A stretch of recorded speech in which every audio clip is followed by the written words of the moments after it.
ಓಂ ಶ್ರೀ ಗುರು ಬಸವಲಿಂಗಾಯ ನಮಃ. ಅರಿವು ವಾಹಿನಿಯ ವಚನಾಂತರಂಗ ಮಾಲಿಕೆಯ 71ನೇ ಸಂಚಿಕೆಗೆ ತಮಗೆಲ್ಲ ಆತ್ಮೀಯ ಸ್ವಾಗತ. ಗುರು ಬಸವಣ್ಣನವರ ಭಕ್ತನ ಭಕ್ತಸ್ಥಲದ ವಚನಗಳನ್ನ ಕುರಿತು ತಿಳಿದುಕೊಳ್ಳುವ ಒಂದು ಪ್ರಯತ್ನವನ್ನ ಮಾಡ್ತಾ ಇದ್ದೇವೆ. ಆ ಹಿನ್ನೆಲೆಯಲ್ಲಿ ಈಗ ನಾವು 320ನೇ ವಚನ ತನಕ ಹಿಂದಿನ ಸಂಚಿಕೆಯಲ್ಲಿ ತಿಳ್ಕೊಂಡಿದ್ದೇವೆ. ಈಗ ಈ ಸಂಚಿಕೆಯಲ್ಲಿ 321ರಿಂದ 325ನೇ ವಚನ ತನಕ ತಿಳ್ಕೊಳ್ಳುವಂತ ಒಂದು ಪ್ರಯತ್ನವನ್ನ ಮಾಡೋಣ. ವಚನ ಈ ರೀತಿ ಇದೆ. 321. ದಾಸಿದೇವ ತನ್ನ ವಸ್ತ್ರವನ್ನಿತ್ತು ತವನಿಧಿಯ ಪ್ರಸಾದವ ಪಡೆದ. ಸಿರಿಯಾಳ ತನ್ನ ಮಗನನಿತ್ತು ಪ್ರಾಣ ಪ್ರಸಾದವ ಪಡೆದ. ಬಲ್ಲಾಳ ದೇವ ತನ್ನ ವಧುವನಿತ್ತು ಸಮತೆ ಪ್ರಸಾದ ಪಡೆದ. ಇವರೆಲ್ಲರೂ ತಮ ತಮಗೆ ಮಾಡಿ ಹಡೆದರು ಸಮ್ಯಕ್ ಪದವಿಯನ್ನು. ನಾನೇನೂ ಅರಿಯದ ಭಕ್ತಿಯ ಬಡವಂಗೆ ಕರುಣಿಸು ಕೂಡಲ ಸಂಗಮ ದೇವ. ಈ ವಚನದಲ್ಲಿ ಗುರು ಬಸವಣ್ಣನವರು ಹಿಂದಿನ ವಚನದಲ್ಲಿ ಅಂದ್ರೆ 320ನೇ ವಚನದಲ್ಲಿ ಹೇಳಿದ ರೀತಿ ಅನೇಕ ಪೌರಾಣಿಕ ಉಲ್ಲೇಖಗಳನ್ನ ಅಥವಾ ದೃಷ್ಟಾಂತಗಳನ್ನ ತೆಗೆದುಕೊಂಡಿದ್ದಾರೆ. ಆ ಮೂಲಕ ನಮಗೆ ಒಂದು ವಿಚಾರವನ್ನ ತಿಳಿಸಿಕೊಡುವ ಒಂದು ಪ್ರಯತ್ನವನ್ನ ಮಾಡ್ತಾ ಇದ್ದಾರೆ. ಏನದು ಅಂದ್ರೆ, ಈ ಪೌರಾಣಿಕ ಸಂಗತಿಗಳು ಬರುತ್ತಲ್ಲ, ಬಾಣ, ಮಯೂರ, ಆಮೇಲೆ ಸಿರಿಯಾಳ, ದಾಸಿಮಯ್ಯ, ಸಿಂಧು ಬಲ್ಲಾಳ, ಈ ಪೌರಾಣಿಕ ಕಥೆಗಳನ್ನ ಉಲ್ಲೇಖವಾಗಿ ಆಧಾರವಾಗಿ ಇಟ್ಟುಕೊಂಡು ಅಲ್ಲಿ ಕೆಲವೊಂದು ಸಂದರ್ಭದಲ್ಲಿ ಅವರ ಭಕ್ತಿಯನ್ನು ಹೊಗಳುತ್ತಾರೆ, ಅಂದ್ರೆ ಆ ನಿಷ್ಠೆಯನ್ನ ಹೊಗಳುತ್ತಾರೆ. ಕೆಲವು ಸಂದರ್ಭದಲ್ಲಿ ಆ ಸನ್ನಿವೇಶವನ್ನ ಏನೋ ಅಲ್ಲಗಳೆಯುವಂತ, ಅಂದ್ರೆ ಈ ರೀತಿ ಮಾಡುವಂತ ಭಕ್ತಿ ಸರಿಯಾದುದಲ್ಲ ಎಂದು ಹೇಳುವಂತ ವಿಚಾರಗಳನ್ನು ಕೂಡ ಹಲವಾರು ಬಾರಿ ನಾವು ಕಂಡಿದ್ದೇವೆ. ಆ ನೆಲೆಯಲ್ಲಿ ನೋಡಿದಾಗ ಈಗ ಈ ವಚನದಲ್ಲಿ ಏನ್ ಹೇಳ್ತಾ ಇದ್ದಾರೆ ಅಂದ್ರೆ, ಇವೆಲ್ಲ ಪ್ರಮುಖವಾಗಿ ಸದಾಚಾರದ ವಚನಗಳು. 5 ಆಚಾರಗಳಲ್ಲಿ, ಪಂಚಾಚಾರಗಳನ್ನ ಏನು ಶರಣರು ಕೊಟ್ಟಿದ್ದಾರೆ, ಅದರಲ್ಲಿ ಸದಾಚಾರದ ಒಂದು ನೆಲೆಯಲ್ಲಿ ನಿಲ್ಲುವಂತ ವಚನಗಳು ಇವೆಲ್ಲ. ಇಲ್ಲಿ ಹೇಳ್ತಾ ಇದ್ದಾರೆ, ದಾಸಿದೇವ ತನ್ನ ವಸ್ತ್ರವನ್ನಿತ್ತು ತವನಿಧಿಯ ಪಡೆದ. ಅಂದ್ರೆ ತವನಿಧಿಯ ಪ್ರಸಾದವ ಪಡೆದ. ದಾಸಿದೇವ ಅಂತಂದ್ರೆ ದೇವರ ದಾಸಿಮಯ್ಯ ಅಂತ. ದಾಸಿಮಯ್ಯ ಒಬ್ರು ಪೌರಾಣಿಕ ಒಂದು ವಿಚಾರದಲ್ಲಿ ಬರೋಂಥವ್ರು. ಅವರು ಒಂದು ಕಥೆ ಬರುತ್ತೆ. ಅವರು ರೇಷ್ಮೆ ಹೊಸದಾಗಿ ನೇಯ್ದಂತ ಒಂದು ಸುಂದರವಾದ ರೇಷ್ಮೆ ವಸ್ತ್ರವನ್ನ ಒಬ್ಬ ಜಂಗಮ ಬಂದು ಕೇಳಿದಾಗ ಹಿಂದು ಮುಂದೆ ನೋಡದೆ ಅವರಿಗೆ ಅದನ್ನ ಸಮರ್ಪಿಸಿದ್ರು. ಆ ಸಮರ್ಪಿಸಿದಂತ, ಅದನ್ನ ತೆಗೆದುಕೊಂಡಂತ ಆ ಜಂಗಮ ಅದನ್ನ ಹರಿದು ಹಾಕಿ ಇವನನ್ನ ಪರೀಕ್ಷೆ ಮಾಡಿದ್ರು. ಪರೀಕ್ಷೆ ಮಾಡಿದ ನಂತರ ಇವರಲ್ಲಿ ಯಾವುದೇ ಕಸಿವಿಸಿ ಗೊಂದಲ ಉಂಟಾಗದೇ ಇರೋ ಕಾರಣ ಅವರಿಗೆ ಒಂದು ಸಮ್ಯಕ್ ಪದವಿಯನ್ನ ಕರುಣಿಸಿದ್ರು ಅನ್ನೋ ಒಂದು ವಿಚಾರವನ್ನ ಇಲ್ಲಿ ನೋಡ್ತಾ ಇದ್ದೇವೆ. ಅದೇ ರೀತಿ ಸಿರಿಯಾಳ ತನ್ನ ಮಗನನಿತ್ತು ಪ್ರಾಣ ಪ್ರಸಾದವ ಪಡೆದ. ಇದಂತೂ ಎಲ್ರಿಗೂ ಗೊತ್ತಿರುವಂತ ಒಂದು ಕಥೆ. ಸಿರಿಯಾಳ, ಭಕ್ತ ಸಿರಿಯಾಳ ಅಂತ ಸಿನಿಮಾ ಬಂದಿದೆಯಲ್ಲ, ಆ ಕಥೆಗಳನ್ನ ನಾವು ತಿಳ್ಕೊಂಡಿದೀವಲ್ವಾ. ಸಿರಿಯಾಳ ಚೆಂಗಳೆ ಅಂತ ಅವರ ದಂಪತಿಗಳು, ಅವರ ಮಗ ಚೀಲಾಳ ಅಂತ. ಇಲ್ಲಿ ಏನಾಗ್ತಾ ಇದೆ, ಇಲ್ಲೊಬ್ಬ ಜಂಗಮ ಬಂದು ನನಗೆ ನರಮಾಂಸ ಬೇಕು ಅಂತ ಕೇಳಿದಾಗ ಇವರು ತಮ್ಮ ಮಗುವನ್ನೇ ಬಲಿ ಕೊಟ್ಟು ಅದರ ಮಾಂಸವನ್ನ ಇದು ಖಾದ್ಯವನ್ನಾಗಿ ತಯಾರಿಸಿ ಆ ಜಂಗಮನಿಗೆ ನೀಡಿದಾಗ ಮತ್ತೆ ಅವರು ಆ ಮಗುವನ್ನ ವಾಪಸ್ ಪಡ್ಕೊಂಡ್ರು, ಕರುಣಿಸಿದ್ರು, ಮಗುವನ್ನ ಜೀವದಾನವನ್ನ ಮಾಡಿದ್ರು ಅನ್ನೋ ಒಂದು ವಿಚಾರವನ್ನ, ಮತ್ತೆ ಅದ್ರ ಜೊತೆಗೆ ಸಿರಿಯಾಳ ಚೆಂಗಳೆಯವರನ್ನ ಕೈಲಾಸಕ್ಕೆ ಶಿವ ಕರೆದುಕೊಂಡು ಹೋದ ಅನ್ನೋ ಒಂದು ವಿಚಾರವನ್ನ ನಾವು ಪುರಾಣಗಳಲ್ಲಿ ತಿಳ್ಕೊಂಡಿದ್ದೀವಿ. ಹಾಗೆ ಬಲ್ಲಾಳ ದೇವ ತನ್ನ ವಧುವನಿತ್ತು ಸಮತೆ ಪ್ರಸಾದವ ಪಡೆದ. ಅಂದ್ರೆ ಬಲ್ಲಾಳ ಅಂತ, ಸಿಂಧು ಬಲ್ಲಾಳ ಅಂತ ಒಂದು ಕತೆ ಬರುತ್ತೆ. ಈ ಸಿಂಧು ಬಲ್ಲಾಳ ಇವರ ಹೆಂಡತಿಯನ್ನ ಒಬ್ಬ ಜಂಗಮ ಬಂದು ಕೇಳದ. ಆಗ ನಾನು ನಿನ್ನ ಸತಿಯೊಡನೆ ಇರಬೇಕು ಅಂತ ಕೇಳಿದಾಗ ಇದು ಸಿಂಧು ಬಲ್ಲಾಳ ಹಿಂದೂ ಮುಂದೆ ನೋಡದೆ ತನ್ನ ಸತಿಯನ್ನ ಆ ಜಂಗಮನಿಗೆ ಒಪ್ಪಿಸಿದ ಅನ್ನೋ ಒಂದು ವಿಚಾರವನ್ನ, ಆ ನಂತರದಲ್ಲಿ ಮತ್ತೆ ಅದಕ್ಕೆ ಪ್ರತಿಫಲವಾಗಿ ಇವರು ಒಂದು ಸಮ್ಯಕ್ ಪದವಿಯನ್ನ ಪಡೆದುಕೊಂಡ್ರು ಅನ್ನೋ ಒಂದು ವಿಚಾರವನ್ನ ನಾವು ಪುರಾಣಗಳಲ್ಲಿ ಕೇಳ್ತೇವೆ, ನೋಡಿದ್ದೇವೆ. ಈ ವಿಚಾರವನ್ನ ಗುರು ಬಸವಣ್ಣನವರು ಇಟ್ಕೊಂಡು ಏನ್ ಹೇಳ್ತಾ ಇದ್ದಾರೆ ಅಂದ್ರೆ, ಇವರೆಲ್ಲರೂ ಕೂಡ ಹೊರಗಿನ ವಸ್ತುಗಳನ್ನ ಕೊಟ್ಟು, ಹೊರಗಿನ ವಸ್ತು ಅಂತಂದ್ರೆ ದಾಸಿದೇವ ವಸ್ತ್ರವನ್ನ ಕೊಟ್ಟ, ಹಾಗೆ ಸಿರಿಯಾಳ ತನ್ನ ಮಗನನ್ನ ಕೊಟ್ಟ, ಬಲ್ಲಾಳ ತನ್ನ ಹೆಂಡತಿಯನ್ನ ಕೊಟ್ಟ. ಇವರೆಲ್ಲರೂ ಕೊಟ್ಟು ಏನನ್ನ ಅದಕ್ಕೆ ಪ್ರತಿಫಲವಾಗಿ ಏನೇನೋ ಪದವಿಗಳನ್ನ ಪಡ್ಕೊಂಡ್ರು ಅಂತ ಹೇಳ್ತಾ ಇದ್ದಾರೆ. ಅಂದ್ರೆ ಇವ್ರು ಯಾರು ಕೂಡ ತಮ್ಮನ್ನ ತಾವು ಕೊಟ್ಕೊಳ್ಳಿಲ್ಲ, ತಮ್ಮ ವಸ್ತುಗಳನ್ನ ತಮ್ಮನ್ನ ನಂಬಿ ತಮ್ಮಲ್ಲಿ ಇದ್ದಂತ ವಿಚಾರಗಳನ್ನ ವಸ್ತುಗಳನ್ನ ಕೊಟ್ರು. ಅದಕ್ಕೆ ಇಲ್ಲಿ ಹೇಳ್ತಾ ಇದ್ದಾರೆ, ನಾನೇನೂ ಅರಿಯದ ಭಕ್ತಿಯ ಬಡವಂಗೆ ಕರುಣಿಸಿ. ನನಗೆ ಇವೆಲ್ಲ ಗೊತ್ತಿಲ್ಲ, ನನ್ನ ಹತ್ರ ಏನೂ ಇಲ್ವೂ ಇಲ್ಲ ಕೊಡ್ಲಿಕ್ಕೆ. ಇಲ್ಲದೆ ಇರುವಂತವನು ಏನನ್ನ ಕೊಡ್ಬೋದು? ಕೇವಲ ಶುದ್ಧವಾದ ಭಕ್ತಿಯನ್ನ ಕೊಡ್ಬೋದು. ಇಂಥ ಶುದ್ಧ ಭಕ್ತಿಗೆ ನೀನು ಒಲಿತೀಯಾ ಅನ್ನೋ ಒಂದು ವಿಚಾರವನ್ನ ಶಿವನಿಗೆ ಗುರು ಬಸವಣ್ಣನವರು ಪ್ರಶ್ನೆಯನ್ನ ಮಾಡ್ತಾ ಇದ್ದಾರೆ. ಅಲ್ಲಪ್ಪ, ನೀನು ಒಲಿದಿರೋದು ಈ ರೀತಿ ಅಂತ ಹೊಂದಿದ್ದು, ಅದನ್ನ ಪಡೆದು ನೀನು ಮೊದಲು ಪಡ್ಕೊಂಡು ಆಮೇಲೆ ಅವರಿಗೆ ಕರುಣಿಸಿದೆ. ಆದ್ರೆ ಏನೂ ಇಲ್ಲದೆ ಇರುವಂತಹ ಬಡ ಭಕ್ತನಿಗೆ ಯಾವ ರೀತಿ ಒಲಿತೀಯ? ತನ್ನನ್ನ ತಾನು ಸಮರ್ಪಣೆ ಮಾಡ್ಕೋಬೇಕು ಅನ್ನೋ ಒಂದು ವಿಚಾರ ಇಲ್ಲಿ ಎಲ್ಲೂ ಈ ಮೂರು ಉದಾಹರಣೆಗಳಲ್ಲಿ ಅವರನ್ನ ಅವರು ಸಮರ್ಪಣೆ ಮಾಡಿಕೊಳ್ಳುವಂತ ವಿಚಾರ ಇಲ್ಲ. ಇಲ್ಲಿ ತಮ್ಮಲ್ಲಿದ್ದ ವಸ್ತುಗಳನ್ನ ಕೊಟ್ಟಿದ್ದಾರೆ. ಹೆಂಡತಿ ಇರ್ಬೋದು, ವಸ್ತ್ರ ಇರ್ಬೋದು, ಮಗ ಇರ್ಬೋದು, ಇವುಗಳನ್ನ ಕೊಟ್ಟಿದ್ದಾರೆ. ತಮ್ಮನ್ನೇ ತಾವು ಸಮರ್ಪಿಸಿಕೊಳ್ಳಿಲ್ಲ. ಇಲ್ಲಿ ಬಸವಣ್ಣನವರು ಹೇಳ್ತಾ ಇರೋದೇನಂದ್ರೆ, ತಮ್ಮನ್ನ ತಾವು ಸಮರ್ಪಿಸಿಕೊಳ್ಳುವ ಭಕ್ತಿಗೆ ಶಿವ ಒಲಿಬೇಕು ಅಥವಾ ಅದ ಒಲುಮೆ ಆಗಬೇಕು, ಆ ಭಾವ ಪ್ರಸನ್ನತೆ ಬರಬೇಕು ಅನ್ನೋ ಒಂದು ವಿಚಾರವನ್ನ ಗುರು ಬಸವಣ್ಣನವರು ಈ ವಚನದಲ್ಲಿ ತಿಳಿಸುವ ಪ್ರಯತ್ನವನ್ನ ಮಾಡ್ತಾ ಇದ್ದಾರೆ ಅಂತ ನನಗನ್ಸುತ್ತೆ. ಮುಂದಿನ ವಚನ 322. ತ್ರಿವಿಧದಲ್ಲಿ ತಪ್ಪುಕ ನಾನಯ್ಯ, ಒಮ್ಮಿಂಗೆ ಕರುಣಿಸಯ್ಯ, ಇದನ್ನರಿದು ಇನ್ನು ತಪ್ಪಿದೆನಾದಡೆ ನೀವು ಮಾಡಿತ್ತೆ ಸಲುವುದು ಕೂಡಲ ಸಂಗಮ ದೇವ. ತ್ರಿವಿಧದಲ್ಲಿ 2 ತ್ರಿವಿಧಗಳನ್ನ ಉಪಯೋಗಿಸಿದ್ದಾರೆ ಇಲ್ಲಿ. ಒಂದು ತ್ರಿವಿಧ ಅಂದ್ರೆ ಗುರು ಲಿಂಗ ಜಂಗಮ. ಇನ್ನೊಂದು ತ್ರಿವಿಧ ಅಂದ್ರೆ ಏನ್ ಬರುತ್ತೆ ಇಲ್ಲಿ? ತನು ಮನ ಧನ. ಗುರುವಿಗೆ ತನು, ಲಿಂಗಕ್ಕೆ ಮನ, ಜಂಗಮಕ್ಕೆ ಧನ. ಹಾಗಾಗಿ ಗುರು ಲಿಂಗ ಜಂಗಮಕ್ಕೆ ತನು ಮನ ಧನವನ್ನ ಸಮರ್ಪಿಸಬೇಕು. ಸರ್ವ ಸಮರ್ಪಣಾ ಭಾವದಿಂದ ಸಮರ್ಪಿಸಬೇಕು, ಯಾವುದೇ ಪ್ರತಿಫಲಾಪೇಕ್ಷೆ ಇಲ್ಲದೆ. ಹಿಂದಿನ ವಚನದಲ್ಲಿ ನೋಡಿದ್ವಲ್ಲ, ಅಲ್ಲಿ ಪ್ರತಿಫಲಗಳ ಅಪೇಕ್ಷೆ ಇತ್ತು, ದಾಸ, ಸಿಂಧು ಬಲ್ಲಾಳ ಈ ವಿಚಾರಗಳಲ್ಲಿ. ಇಲ್ಲಿ ಯಾವುದೇ ರೀತಿಯಾದಂಥ ಪ್ರತಿಫಲದ ಅಪೇಕ್ಷೆ ಇಲ್ಲದೆ ಗುರು ಲಿಂಗ ಜಂಗಮಕ್ಕೆ ತನು ಮನ ಧನವನ್ನ ನಿರ್ವಂಚಕತ್ವದಿಂದ ಸಮರ್ಪಣೆಯನ್ನ ಮಾಡಬೇಕು ಎನ್ನುವುದು ಗುರು ಬಸವಣ್ಣನವರ ಒಂದು ಸಂದೇಶ.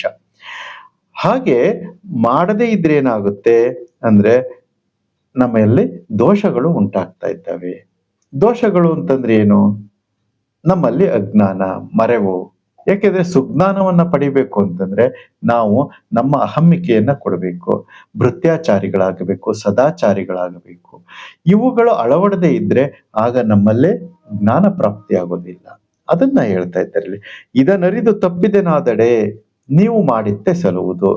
ಇದನ್ನರಿದು ಅಂದ್ರೆ ನನ್ನಲ್ಲಿ ಇರುವಂತ ದೋಷಗಳನ್ನ ನಾನು ಅರಿತು, ಗುರುಲಿಂಗ ಜಂಗಮಕ್ಕೆ ತನುಮನ ಧನವನ್ನ ಸಮರ್ಪಿಸದೇ ಇರುವ ತಪ್ಪನ್ನ ನಾನು ಅರಿತು ಮತ್ತೆ ಮತ್ತೆ ಅದೇ ತಪ್ಪನ್ನ ಮಾಡ್ತಾ ಇದ್ರೆ ಆಗ ನನಗೆ ಯಾವುದೇ ರೀತಿಯಾದಂತ ಒಂದು ಸತ್ ಪ್ರಾಪ್ತಿ ಉಂಟಾಗುವುದಿಲ್ಲ ಅನ್ನೋ ಒಂದು ವಿಚಾರವನ್ನ ಗುರು ಬಸವಣ್ಣನವರು ಈ ವಚನದಲ್ಲಿ ತಿಳಿಸ್ತಾ ಇದ್ದಾರೆ. ಒಟ್ಟಿನಲ್ಲಿ ಇದು ಕೂಡ ಸದಾಚಾರದ ಒಂದು ನಿಲುಗಡೆಯ ವಚನ. ನಾವು ಹೇಗೆ ಒಬ್ಬ ವ್ಯಕ್ತಿ ಸದಾಚಾರಿಯಾಗಿ ನಡೆದುಕೊಳ್ಳಬೇಕು ಅನ್ನುವುದು. ತನುಮನ ಧನವನ್ನ ಗುರುಲಿಂಗ ಜಂಗಮಕ್ಕೆ ವಂಚಿಸಬಾರದು. ಹಾಗಾದ್ರೆ ಗುರುಲಿಂಗ ಜಂಗಮ ಅಂತಂದ್ರೆ ಏನು? ತನುಮನ ಧನವನ್ನ ಇವುಗಳಿಗೆ ಸಮರ್ಪಿಸುವುದು ಹೇಗೆ ಅನ್ನುವ ವಿಚಾರವನ್ನ ಒಂದು ಬೇರೆ ವಿಡಿಯೋದಲ್ಲಿ ಮತ್ತೆ ಮುಂದಿನ ಒಂದು ಸಂಚಿಕೆಯಲ್ಲಿ ತಿಳಿಯುವ ಪ್ರಯತ್ನವನ್ನ ಮಾಡೋಣ. ಗುರು ಅಂದ್ರೆ ಏನು, ಲಿಂಗ ಅಂದ್ರೆ ಏನು, ಜಂಗಮ ಅಂದ್ರೆ ಏನು, ತನುವನ್ನ ಹೇಗೆ ಗುರುವಿಗೆ ಸಮರ್ಪಿಸೋದು, ಮನವನ್ನ ಹೇಗೆ ಲಿಂಗಕ್ಕೆ ಸಮರ್ಪಿಸೋದು, ಧನವನ್ನ ಹೇಗೆ ಜಂಗಮಕ್ಕೆ ಸಮರ್ಪಿಸುವುದು, ಯಾವ್ಯಾವ ಭಾವದಲ್ಲಿ ಸಮರ್ಪಿಸಬೇಕು, ಈ ವಿಚಾರಗಳನ್ನ ಸಾಧ್ಯವಾದ್ರೆ ಮುಂದಿನ ಒಂದು ಸಂಚಿಕೆಗಳಲ್ಲಿ ತಿಳಿಯುವ ಪ್ರಯತ್ನವನ್ನು ಮಾಡೋಣ. ಈಗ 323ನೇ ವಚನ. ಎನ್ನ ತಪ್ಪು ಅನಂತ ಕೋಟಿ ನಿಮ್ಮ ಸೇರಣಿಗೆ ಲೆಕ್ಕವಿಲ್ಲ, ಇನ್ನು ತಪ್ಪಿದೆನಾದಡೆ ನಿಮ್ಮ ಪಾದವೇ ದಿವ್ಯ, ಕೂಡಲ ಸಂಗಮ ದೇವ ನಿಮ್ಮ ಪ್ರಮಥರ ಮುಂದೆ ಕಿನ್ನರ ಬೊಮ್ಮಣ್ಣ ಸಾಕ್ಷಿ. ಬಹುಶಃ ಈ ಒಂದು ವಚನ ಏನಿದೆಯಲ್ಲ, ಇದು ಕೂಡ ಸದಾಚಾರದ ವಚನವೇ ಆಗಿದೆ. ಆದ್ರೆ ಅದರ ಜೊತೆಗೆ ಇಲ್ಲಿ ಏನಿದೆ ಅಂತಂದ್ರೆ ಇದು ಒಂದು ಸಾಂದರ್ಭಿಕ ವಚನ. ಕೆಲವು ವಚನಗಳು ತತ್ವಾಧಾರಿತವಾಗಿರ್ತವೆ. ಗುರುಲಿಂಗ ಜಂಗಮಕ್ಕೆ ತನುಮನ ಧನವನ್ನ ಸಮರ್ಪಿಸಬೇಕು, ಇದು ವಿಚಾರವನ್ನ ಜನರಲ್ ಆಗಿ ತಿಳಿಸ್ತಾ ಇದೆ, ಸಾಮಾನ್ಯವಾಗಿ ವಿಚಾರವನ್ನ ತಿಳಿಸಿಕೊಡುವಂಥದ್ದು. ಆದ್ರೆ ಈ ವಚನ 323 ಒಂದು ಸ್ಪೆಸಿಫಿಕ್ ಅಂದ್ರೆ ಏನು ಅಂತಂದ್ರೆ ಆ ಒಂದು ಕ್ಷಣದಲ್ಲಿ ಆ ಒಂದು ಘಟನೆಯನ್ನ ಆಧರಿಸಿದಂತ ಒಂದು ವಚನ. ಅಂದ್ರೆ ಅನುಭವ ಮಂಟಪದಲ್ಲಿ ಸಾವಿರಾರು ಶರಣರು ಅಥವಾ ನೂರಾರು ಶರಣರು ಹೀಗೆ ಇರೋ ಬಸವಣ್ಣನವರ ಸಂಪರ್ಕದಲ್ಲಿ ಇರುವಂತ ಸಂದರ್ಭದಲ್ಲಿ ಏನೋ ಒಂದು ಘಟನೆ ನಡೆದಿರಬಹುದು. ಆ ಘಟನೆಯಿಂದ ಕೆಲವರ ಮನಸ್ಸಿಗೆ ನೋವಾಗಿರಬಹುದು. ಆ ನೋವು ಬಸವಣ್ಣನವರಿಗೆ ನೋವು ತರಿಸಿರಬಹುದು. ಅಂಥ ಒಂದು ಸನ್ನಿವೇಶವನ್ನ ಇಲ್ಲಿ ಬಸವಣ್ಣನವರು ಉಲ್ಲೇಖಿಸ್ತಾ ಇದ್ದಾರೆ. ಆದ್ರೆ ಅದು ಇಂಥದೇ ಸನ್ನಿವೇಶ ಅಂತ ನಾವು ಈಗ ಇಲ್ಲಿ ಅದನ್ನ ನಿರ್ಧಾರ ಮಾಡಲಿಕ್ಕೆ ಸಾಧ್ಯ ಇಲ್ಲ. ಯಾವುದೋ ಒಂದು ಸನ್ನಿವೇಶ ನಡೆದಿದೆ ಅನ್ನುವುದಂತೂ ಖಚಿತ. ಆ ಸನ್ನಿವೇಶದ ಹಿನ್ನೆಲೆಯಲ್ಲಿ ಈ ವಚನವನ್ನ ಬಸವಣ್ಣನವರು ಹೇಳಿರಬಹುದು. ಎನ್ನ ತಪ್ಪು ಅನಂತ ಕೋಟಿ, ತಪ್ಪುಗಳನ್ನ ಮಾಡಿಬಿಟ್ಟಿದ್ದೇನೆ, ನಿಮ್ಮ ಸೈರಣೆಗೆ ಲೆಕ್ಕವಿಲ್ಲ. ನಾನ್ ತಪ್ಪು ಮಾಡ್ತಾ ಇದ್ದೀನಿ ಸಹಜವಾಗಿ, ಆದ್ರೆ ನೀವು ಅದನ್ನ ಸೈರಿಸಿಕೊಂಡು ಹೋಗ್ತಾ ಇದ್ದೀರಿ. ಅನಂತ ತಪ್ಪುಗಳನ್ನ ನಾನು ಹಿಂದೆ ಮಾಡಿದ್ದೀನಿ, ನೀವು ಅನಂತ ಬಾರಿ ಸಹಿಸಿಕೊಂಡು ಹೋಗ್ತಾನೆ ಇದ್ದೀರಿ. ಹಾಗೆ ಇದೊಂದು ಸಾರಿ ತಪ್ಪನ್ನ ಮನ್ನಿಸಿ ಎನ್ನುವ ಒಂದು ವಿಚಾರವನ್ನ ಗುರು ಬಸವಣ್ಣನವರು ಈ ವಚನದಲ್ಲಿ ಹೇಳ್ತಾ ಇದ್ದಾರೆ. ಇನ್ನು ತಪ್ಪಿದೆನಾದರೆ ನಿಮ್ಮ ಪಾದವೇ ದಿವ್ಯ. ಇನ್ನು ತಪ್ಪು ಇನ್ಯಾವ ಕಾರಣಕ್ಕೂ ನಾನು ಈ ರೀತಿಯಾದಂತಹ ಒಂದು ಆ ವಿಚಾರವನ್ನ ಮಾಡೋದಿಲ್ಲ ಅನ್ನೋ ಒಂದು ಆ ರೀತಿಯಾಗಿ ಈ ಭಾವ ಬರ್ತಾ ಇದೆ. ಹಾಗಾಗಿ ನಿಮ್ಮ ಪ್ರಮಥರ ಮುಂದೆ ಕಿನ್ನರ ಬೊಮ್ಮಣ್ಣನೇ ಸಾಕ್ಷಿ. ಅಲ್ಲಿ ಬಹುಶಃ ಆ ಸಂದರ್ಭದಲ್ಲಿ ಕಿನ್ನರಿ ಬ್ರಹ್ಮಯ್ಯನವರು ಅಲ್ಲಿ ಇದ್ರು ಅಂತ ಕಾಣುತ್ತೆ. ಅವರ ಒಂದು ಸಾಕ್ಷಿಯನ್ನು ಕೂಡ ಇಲ್ಲಿ ಹೇಳ್ತಾ ಇದ್ದಾರೆ. ಕಿನ್ನರ ಬೊಮ್ಮಣ್ಣನ ಸಾಕ್ಷಿಯಾಗಿ ನಾನು ಇನ್ನು ಮುಂದೆ ಈ ರೀತಿಯಾದಂತ ಘಟನೆಗಳು ಘಟಿಸದಂತೆ ನೋಡಿಕೊಳ್ಳುತ್ತೇನೆ ಎನ್ನುವ ಒಂದು ಏನನ್ನ ಆಶ್ವಾಸನೆಯನ್ನು ಗುರು ಬಸವಣ್ಣನವರು ಕೊಡುತ್ತಿರುವಂತೆ ಕಾಣುತ್ತಿದೆ. ಇದು ಕೂಡ ಒಂದು ಸದಾಚಾರದ ನೆಲೆಯಲ್ಲಿ ಬರ್ತಾ ಇದೆ. ಯಾಕೆಂದ್ರೆ ಸದಾಚಾರ ಅಂತಂದ್ರೆ ಏನು ಅಂದ್ರೆ ಸದ್ವಿನಯಗಳು, ಅದು ನಮ್ಮಲ್ಲಿ ಅಳವಟ್ಟಿರಬೇಕು. ಆ ವಿನಯವಂತಿಕೆ ಎದ್ದು ಕಾಣ್ತಾ ಇದೆ. ನಾವು ಜೀವನದಲ್ಲಿ ಮಾಡುವ ತಪ್ಪುಗಳನ್ನ ಗೊತ್ತಿದ್ದೋ ಗೊತ್ತಿಲ್ಲದೆಯೋ ಮಾಡುವಂತ ತಪ್ಪುಗಳನ್ನ ಒಪ್ಪಿಕೊಂಡು ಅದನ್ನ ಸರಿಪಡಿಸಿಕೊಂಡು ನಡೆಯುವುದು ಮನುಷ್ಯನ ಸಹಜ ಧರ್ಮವಾಗಬೇಕು. ಆಗ ಅವನು ಶರಣ ಅಂತ ಅನ್ನಿಸ್ಕೊಳ್ಳಿಕ್ಕೆ ಯೋಗ್ಯನಾಗ್ತಾನೆ ಅನ್ನುವುದು ಈ ವಚನದಿಂದ ನಮಗೆ ಅರ್ಥ ಆಗುತ್ತೆ. ಈಗ 324ನೇ ವಚನ. ಅಡಿಗಡಿಗೆ ಎನ್ನ ಮನವ ಜಡಿದು ನೋಡದಿರಯ್ಯ, ಬಡವನೆಂದೆನ್ನ ಕಾಡದಿರಯ್ಯ, ಎನಗೆ ಒಡೆಯರುಂಟು ಕೂಡಲ ಸಂಗನ ಶರಣರು. ಈ ವಚನವೂ ಕೂಡ ಒಂದು ಸಂದರ್ಭವನ್ನ ಕುರಿತು ಹೇಳ್ತಾ ಇದೆ. ಇದು ಕೂಡ ಅಡಿಗಡಿಗೆ ಎನ್ನ ಮನವ ಜಡಿದು ನೋಡದಿರಯ್ಯ, ಏನೋ ಒಂದು ಘಟನೆ ನಡೆದಿರುತ್ತೆ. ಆ ಘಟನೆಯನ್ನ ಕುರಿತು ಇಲ್ಲಿ ಹೇಳ್ತಾ ಇದ್ದಾರೆ. ಪ್ರತಿ ಸಾರಿ ಪದೇ ಪದೇ ನನ್ನನ್ನು ಪರೀಕ್ಷೆಗೆ ಒಡ್ಡಬೇಡ ಅಂತ ಹೇಳ್ತಾರೆ. ಯಾಕೆಂದ್ರೆ ಮನುಷ್ಯನಾದವನು ತಪ್ಪನ್ನ ಮಾಡ್ತಾನೆ ಇರ್ತಾನೆ ಅವಾಗಿಂದವಕ್ಕೆ. ಹಾಗಾಗಿ ನನ್ನಿಂದನೂ ತಪ್ಪು ಆಗ್ತಾ ಇದೆ. ಹಾಗಾಗಿ ಜಡಿದು ನೋಡದಿರಯ್ಯ, ಪರೀಕ್ಷೆ ಮಾಡಬೇಡ ಅಂತ ಹೇಳ್ತಾ ಇದ್ದಾರೆ.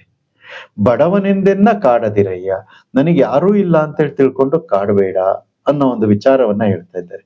ನನಗೆ ಒಡೆಯರುಂಟು, ನನ್ನ ಒಡೆಯರು ಯಾರು? ಕೂಡಲ ಸಂಗನ ಶರಣರು. ಅನುಭಾವಿ ಶರಣರೇನಿದ್ದಾರಲ್ಲ ಅವರೇ ನನ್ನ ಒಡೆಯರು. ಅವರು ನನ್ನ ಬೆಂಬಲಕ್ಕೆ ನಿಂತಿದ್ದಾರೆ. ಯಾವ ಸನ್ನಿವೇಶ ಅಂತ ಇಲ್ಲಿ ಗೊತ್ತಾಗ್ತಾ ಇಲ್ಲ, ಆದ್ರೆ ಒಂದು ಸನ್ನಿವೇಶ ಅಂತ ನಡೆದಿದೆ. ಆ ಸನ್ನಿವೇಶದ ಒಂದು ಘಟನೆ ನಡೆದಿದೆ. ಆ ಸನ್ನಿವೇಶದ ಕುರಿತು ಬಸವಣ್ಣನವರು ಈ ವಚನವನ್ನ ಹೇಳ್ತಾ ಇದ್ದಾರೆ. ಹಾಗಾಗಿ ಅಡಿಗಡಿಗೆ ಹೆಜ್ಜೆ ಹೆಜ್ಜೆಗೂ ಕೂಡ ನನ್ನ ಮನವನ್ನ ಪರೀಕ್ಷೆ ಮಾಡಬೇಡ ಅನ್ನೋದು. ಅಂದ್ರೆ ಈ ವಚನ ಯಾವ ರೀತಿ ಅರ್ಥ ಆಗುತ್ತೆ ಅಂದ್ರೆ, ನಮಗೆ ನಮ್ಮ ಮೇಲೆ ಇದನ್ನ ನಾವು ಆರೋಪಿಸಿಕೊಂಡಾಗ ನನಗೆ ಈ ರೀತಿ ಪರೀಕ್ಷೆಯನ್ನ ಮಾಡಬೇಡ ಅಂತ ಕೇಳುವುದು ಒಂದು ವಿಧಾನ. ಆದ್ರೆ ನಾವು ಕೂಡ ಇನ್ನೊಬ್ಬರಿಗೆ ಆ ರೀತಿಯಾಗಿ ಅಡಿಗಡಿಗೆ ಪರೀಕ್ಷೆಯನ್ನ ಒಡ್ಡಬಾರದು ಅನ್ನುವುದು ಕೂಡ ನಮ್ಮ ಮನಸ್ಸಿಗೆ ವೇದ್ಯವಾಗಬೇಕು. ಹಾಗಾಗಿ ವಚನಗಳು ಮಲ್ಟಿ ಡೈಮೆನ್ಷನಲ್ ಅಂತ ಕರೀತಾರೆ. ಈ ಕಡೆಯಿಂದ ದೃಷ್ಟಿಕೋನದಿಂದ ನೋಡಿದ್ರೆ ಹೀಗೆ ಕಾಣುತ್ತೆ, ಆ ಕಡೆ ದೃಷ್ಟಿಕೋನದಿಂದ ನೋಡಿದ್ರೆ ಹಾಗೆ ಕಾಣುತ್ತೆ. ಒಬ್ಬ ವ್ಯಕ್ತಿ ತನಗೇ ನೋವಾಗ್ತಾ ಇದೆ ಅಂತಂದ್ರೆ ತಾನು ನೋವನ್ನ ಸಹಿಸಿಕೊಳ್ಳಬೇಕು, ಇನ್ನೊಬ್ಬರಿಗೆ ತಾನು ನೋವನ್ನ ಉಂಟು ಮಾಡಬಾರದು. ಇಲ್ಲಿ ಈ ರೀತಿಯಾಗಿ ಎರಡು ಅಲಗಿನ ಕತ್ತಿಯ ರೀತಿಯಲ್ಲಿ ಅಥವಾ ಎರಡು ದೃಷ್ಟಿಕೋನವನ್ನ ನಾವು ಇಟ್ಟುಕೊಂಡು ವಚನಗಳನ್ನ ನೋಡಬಹುದಾಗಿರುತ್ತೆ. ಮುಂದಿನ ವಚನ 325. ಭಕ್ತಿ ವಿಶೇಷವ ಮಾಡುವಡೆ 10 ಬೆರಳುಂಟು, ಹಾಸಿ ದುಡಿವಡೆ ತನಗುಂಟು ತನ್ನ ಪ್ರಮಥರಿಗುಂಟು, ಮಾರಿ ತಂದೆಗಳಂತೆ ಎನಗೇ ಕಹುದಯ್ಯ, ರತ್ನದ ಸಂಕಲೆಯ ನಿಕ್ಕಿ ಕಾಡಿಹ ಕೂಡಲ ಸಂಗಮ ದೇವ ಶಿವಧೋ ಶಿವಧೋ. ಈ ವಚನದಲ್ಲಿ ಏನ್ ಹೇಳ್ತಾ ಇದ್ದಾರೆ? ಕಾಯಕ ಮತ್ತೆ ದಾಸೋಹದ ಮಹತ್ವವನ್ನು ಕುರಿತು ಹೇಳ್ತಾ ಇದ್ದಾರೆ. ಭಕ್ತಿಯನ್ನ ಮಾಡಬೇಕು ಅಂದ್ರೆ, ಭಕ್ತಿ ಮಾಡುವುದು ಅಂದ್ರೆ ಕಾಯಕವನ್ನ ದಾಸೋಹವನ್ನ ಮಾಡಬೇಕು. ಭಕ್ತಿ ಮಾಡೋದು ಅಂದ್ರೆ ಇಷ್ಟಲಿಂಗ ಪೂಜೆಯನ್ನ 2 ತಾಸು 3 ತಾಸು ಕೂತ್ಕೊಂಡು ಮಾಡೋದು ಅಂತ ಅಲ್ಲ. ಭಕ್ತಿ ಮಾಡೋದಕ್ಕೆ ಕಾಯಕ ಮತ್ತೆ ದಾಸೋಹ ಪ್ರಮುಖ ಅಂಗಗಳು, ಭಕ್ತಿಯ ಅಂಗಗಳು. ಕಾಯಕವನ್ನ ಮಾಡಬೇಕು ಅಂತಂದ್ರೆ ನನ್ನತ್ರ 10 ಬೆರಳುಗಳಿದ್ದಾವೆ. ಆ 10 ಬೆರಳುಗಳಿಂದ ಹಾಸಿ ದುಡಿವಡೆ ಅಂದ್ರೆ ಈ ಹುಡುಕಿ ದುಡಿಬೇಕು ಅಂತ ಹೊರಟ್ರೆ ಹಲವಾರು ಮಾರ್ಗಗಳಿದ್ದಾವೆ. ಆ ಮಾರ್ಗಗಳು ಸತ್ಯಶುದ್ಧ ಮಾರ್ಗಗಳು. ಆ ಸತ್ಯಶುದ್ಧ ಮಾರ್ಗಗಳನ್ನ ಹಿಡಿದುಕೊಂಡು 10 ಬೆರಳುಗಳಿಂದ ಕಾಯಕವನ್ನ ನಿಷ್ಠೆಯಿಂದ ಮಾಡಬೇಕು. ಅದನ್ನ ಏನ್ ಮಾಡ್ಬೇಕು? ಹಾಗೆ ದುಡಿದ್ರೆ ತನಗುಂಟು ತನ್ನ ಪ್ರಮಥರಿಗುಂಟು ದಾಸೋಹವನ್ನ ಮಾಡ್ಲಿಕ್ಕೆ ಅದರಿಂದ ಸಾಧ್ಯ ಆಗ್ತಾ ಇದೆ. ಅಷ್ಟು ಸಂಪಾದನೆ ಬರ್ತಾ ಇದೆ. ಯಾವಾಗ? ದುಡಿದ್ರೆ. ಅಂಥ ಒಂದು ಸ್ಥಿತಿ ಮಾರಿತಂದೆಗಳಂತೆ ಎನಕೇಕಹುದಯ್ಯ. ಈ ಒಂದು ವಿಚಾರ ನನಗೆ ಈ ಒಂದು ಸ್ಥಿತಿ ನನಗೆ ಯಾಕೆ ಪ್ರಾಪ್ತಿ ಆಗ್ತಾ ಇಲ್ಲ ಅಂತ ಗುರು ಬಸವಣ್ಣನವರು ಹೇಳ್ತಾ ಇದ್ದಾರೆ. ಮಾರಿತಂದೆಗಳಂತೆ ಅಂತ ಒಂದು ಉದಾಹರಣೆಯನ್ನ ಕೊಡ್ತಾ ಇದ್ದಾರೆ. ಯಾವ ಮಾರಿತಂದೆಯನ್ನ ಕುರಿತು ಹೇಳ್ತಾ ಇದ್ದಾರೆ ಗೊತ್ತಿಲ್ಲ. ಅನುಭವ ಮಂಟಪದಲ್ಲಿ ಹಲವಾರು ಜನ ಮಾರಿತಂದೆಗಳು ಅಥವಾ ಮಾರಯ್ಯ ಶರಣರು ಆಗಿ ಹೋಗಿದ್ದಾರೆ. ಅರಿವಿನ ಮಾರಿತಂದೆ ಶರಣರು, ಮೋಳಿಗೆ ಮಾರಯ್ಯ ಶರಣರು, ಕನ್ನದ ಮಾರಯ್ಯ, ಹೆಂಡದ ಮಾರಯ್ಯ ಶರಣರು, ಹೀಗೆ ಹಲವಾರು ಜನ ಮಾರಯ್ಯ ಶರಣರುಗಳು ಆಗಿ ಹೋಗಿದ್ದಾರೆ. ಅದರಲ್ಲಿ ಅರಿವಿನ ಮಾರಿತಂದೆಗಳಿಗೆ ಮಾತ್ರ ಮಾರಿತಂದೆ ಎನ್ನುವ ಒಂದು ವಿಚಾರ ಆ ಪದ ಪ್ರಯೋಗ ಆಗಿದೆ. ಬೇರೆಯವರಿಗೆಲ್ಲ ಮಾರಯ್ಯ ಅನ್ನೋ ಒಂದು ಆ ರೀತಿಯಾಗಿ ಪದ ಪ್ರಯೋಗ ಆಗಿದೆ. ಹಾಗಾಗಿ ಬಹುಶಃ ಅರಿವಿನ ಮಾರಿತಂದೆಗಳಿಗೆ ಹೇಳಿರಬಹುದೇನೋ ಅಂತ ಅನ್ಸುತ್ತೆ, ಅಥವಾ ಬೇರೆಯವ್ರಿಗೂ ಹೇಳಲಿಕ್ಕೆ ಸಾಧ್ಯತೆ ಇದೆ. ಹಾಗಾಗಿ ಅವರು ಮಾಡ್ತಾ ಇರುವಂತ ಕಾಯಕ ದಾಸೋಹ ನನಗೆ ಯಾಕೆ ಸಾಧ್ಯ ಆಗ್ತಾ ಇಲ್ಲ ಅನ್ನೋ ಒಂದು ವಿಚಾರವನ್ನ ಇಲ್ಲಿ ಹೇಳ್ತಾ ಇದ್ದಾರೆ. ಅದಕ್ಕೆ ಉತ್ತರವನ್ನು ಅವರೇ ಹೇಳ್ತಾ ಇದ್ದಾರೆ. ರತ್ನದ ಸಂಕಲೆಯ ನಿಕ್ಕಿ ಕಾಡಿಹ. ನನ್ನದು ರತ್ನದ ಸಂಕಲೆ ಅಂತ ಹೇಳ್ತಾ ಇದ್ದಾರೆ. ನಾನು ಅಲ್ಲಿ ಪ್ರಧಾನಿ ಅವರ ರಾಜನ ಆಸ್ಥಾನದಲ್ಲೇ ಪ್ರಧಾನಿ. ಇಲ್ಲಿ ಅನುಭವ ಮಂಟಪದಲ್ಲಿ ಕಾರ್ಯಕಲಾಪಗಳನ್ನ ನೋಡಿಕೊಳ್ಳುವ ಒಂದು ಭಾರ. ಇವೆಲ್ಲಗಳ ನಡುವೆ ಇವೆಲ್ಲವೂ ಕೂಡ ನನಗೆ ರತ್ನದ ಸಂಕಲೆಯಾಗಿವೆ. ನಾನು ಮಾರಿತಂದೆಗಳಂತೆ ಕಾಯಕವನ್ನ ಮಾಡಿ ದಾಸೋಹ ಮಾಡ್ಲಿಕ್ಕೆ ಆಗ್ತಾ ಇಲ್ವಲ್ಲ ಅನ್ನುವ ಒಂದು ನೋವನ್ನ ಗುರು ಬಸವಣ್ಣನವರು ಇಲ್ಲಿ ನಿವೇದಿಸಿಕೊಂಡಿರುವಂತೆ ಕಾಣ್ತಾ ಇದೆ. ಹಾಗಾಗಿ ಒಂದು ಭಾವ ಇಲ್ಲಿ ಏನಿರುತ್ತೆ ಅಂದ್ರೆ ಈಗ ಹೇಳಿದಂತ ಭಾವ ಇದ್ರೂ ಕೂಡ ಇನ್ನೊಂದು ನಮಗೆ ಏನು ಒಳಹರಿವನ್ನ ನಮಗೆ ಕೊಡ್ತಾ ಇದೆ ಅಂತಂದ್ರೆ, ನಾವು ಯಾವುದೇ ಒಂದು ವೃತ್ತಿಯನ್ನ ಮಾಡ್ತಾ ಇರ್ಲಿ, ಯಾವುದೇ ಒಂದು ಕಾಯಕ ಅಥವಾ ಮಾಡ್ತಾ ಇದ್ರೂ ಕೂಡ, ಯಾವುದೇ ಎಷ್ಟೇ ಎಜುಕೇಶನಲ್ ಕ್ವಾಲಿಫಿಕೇಶನ್ ಇದ್ರೂ ಕೂಡ ನಾವು ಶ್ರಮ ವಹಿಸಿ ಕೆಲಸವನ್ನ ಮಾಡಬೇಕು. ಕಾಯಕ ಮತ್ತೆ ದಾಸೋಹದಲ್ಲಿ ಹಿಂಜರಿಕೆ ಇರಬಾರದು ಅನ್ನೋ ಒಂದು ವಿಚಾರವನ್ನ ಗುರು ಬಸವಣ್ಣನವರು ಈ ವಚನದಲ್ಲಿ ತಿಳಿಸಿಕೊಡ್ತಾ ಇದ್ದಾರೆ ಎನ್ನುವ ಒಂದು ಅನಿಸಿಕೆ, ಅಭಿಪ್ರಾಯ ನನ್ನದು. ತಮ್ಮ ಅನಿಸಿಕೆ ಅಭಿಪ್ರಾಯಗಳನ್ನ ಇಲ್ಲಿ ತಿಳಿಸುವ ಮೂಲಕ ಹೆಚ್ಚಿನ ಚಿಂತನೆಗೆ ಒತ್ತನ್ನ ಕೊಡಬೇಕು ಅಂತ ತಮ್ಮಲ್ಲಿ ಕೇಳಿಕೊಳ್ಳುತ್ತಾ ಇಂದಿನ ಈ ಸರಣಿಗೆ ಮಂಗಳ ಹಾಡ್ತಾ ಇದ್ದೇನೆ. ವೀಕ್ಷಿಸಿದ್ದಕ್ಕೆ ಧನ್ಯವಾದಗಳು. ಶರಣು ಶರಣ.